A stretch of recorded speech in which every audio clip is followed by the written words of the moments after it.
आप लोगों को मालूम होगा कि अभी 7वें चरण प्राथमिक शिक्षक की बहाली के लिए बिहार में सीटों की गणना के लिए अधिसूचना जारी कर दी गई है और इसमें कहा गया है कि जुलाई के अंतिम सप्ताह तक 7वें चरण प्राथमिक शिक्षक बहाली के लिए विज्ञापन आ जाएगा और उसके बाद शिक्षक की बहाली बिहार में की जाएगी।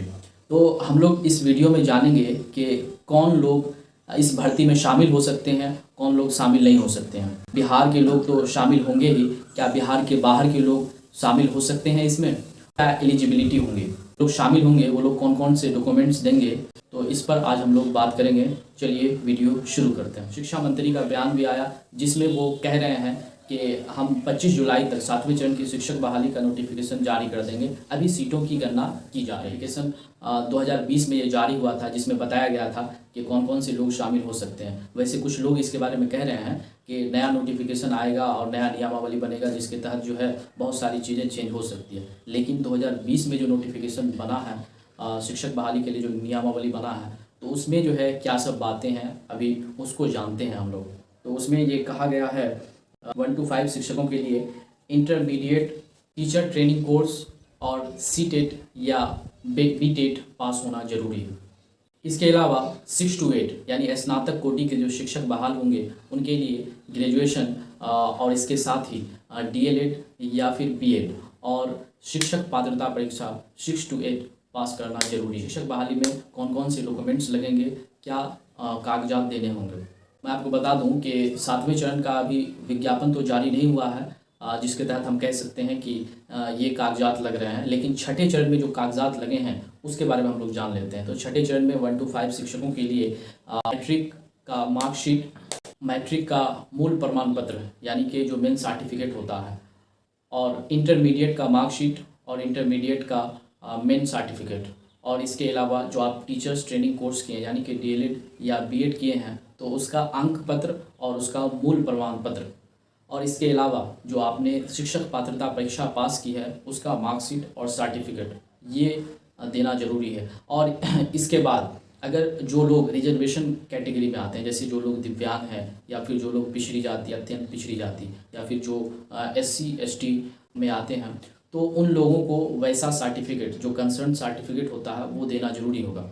और जनरल में जो अभी EWS आया है तो उसको वो सर्टिफिकेट देना भी जरूरी। लोग पूछ रहे हैं कि हमारा मेरिट किस तरह से बनेगा, तो मैं आपको बता दूं कि 2020 का जो नियमावली बना है तो उसमें मैट्रिक, इंटर और आपका जो टीचर्स ट्रेनिंग कोर्स है, सिर्फ इसी तीनों को जोड़ करके, इसी तीनों का परसेंटेज जोड़ करके और 3 से डिवाइड किया गया है। फिर उसके बाद जो निकलेगा वही आपका मेरिट होगा। इस शिक्षक पात्रता परीक्षा है उसका परसेंटेज मेरिट में नहीं जोड़ा गया है जैसा कि 2020 नियमावली में बताया गया है। लेकिन अभी सुनने को ये मिल रहा है कि जो नए डायरेक्टर हैं उन्होंने कहा कि शिक्षक पात्रता परीक्षा जो बच्चे देते हैं आखिर उसका भी कुछ ना कुछ उसमें जो है जुड़ना चाहिए। तो इसको लेकर के अभी बातें चल रही है, बाकी जो है आगे आप लोगों को पता चलेगा। बिहार के बाहर के लोग भी ये फॉर्म भर सकते हैं। बिहार में 2020 के नियमावली के तहत डोमिसाइल लागू कर दिया गया है जिसके तहत लगभग 90% बिहार के लोग भी फॉर्म भर सकते हैं। मेरिट को लेकर के बहुत सारे लोग परेशान हैं कि मेरा मेरिट कम बन रहा है, क्या मेरा हो पाएगा। तो मैं आपको जानकारी के लिए बता दूं, इस बार बिहार में डोमिसाइल लागू हो गया है। तो जब बिहार बाहर के लोग नहीं आ पाएंगे, इस बार लगभग में समझा जाए नहीं आ पाएंगे, तो बिहार के ज़्यादा से ज़्यादा बच्चों को हो पाएगा। अगर पिछली बार की बहाली देखा जाए तो पिछली बार में जो है लगभग 60% और 59%, 58% कहीं कहीं पे भी देखने को मिला है। यहाँ तक मेरिट गया है लेकिन इससे नीचे मेरिट नहीं गया। लेकिन इस बार उम्मीद है कि मेरिट हमारा 50% के आसपास भी रहेगा, 52, 53, 54% के आसपास भी। 5 में तो जनरल सब्जेक्ट होगा और लैंग्वेज सब्जेक्ट होगा। कुछ लोग पूछ रहे थे कि उर्दू से मैं क्या शिक्षक बन सकता हूँ, तो इंटरमीडिएट में कम से कम अगर आपने 50 मार्क्स का भी उर्दू पढ़ा होगा तो आप फॉर्म फिल कर सकते हैं। और जो संस्कृत जिन्होंने इंटरमीडिएट में पढ़ा है तो उसको भी मौका इसमें मिल सकता है। और बाकी 6 to 8 में अलग अलग सब्जेक्ट्स हैं।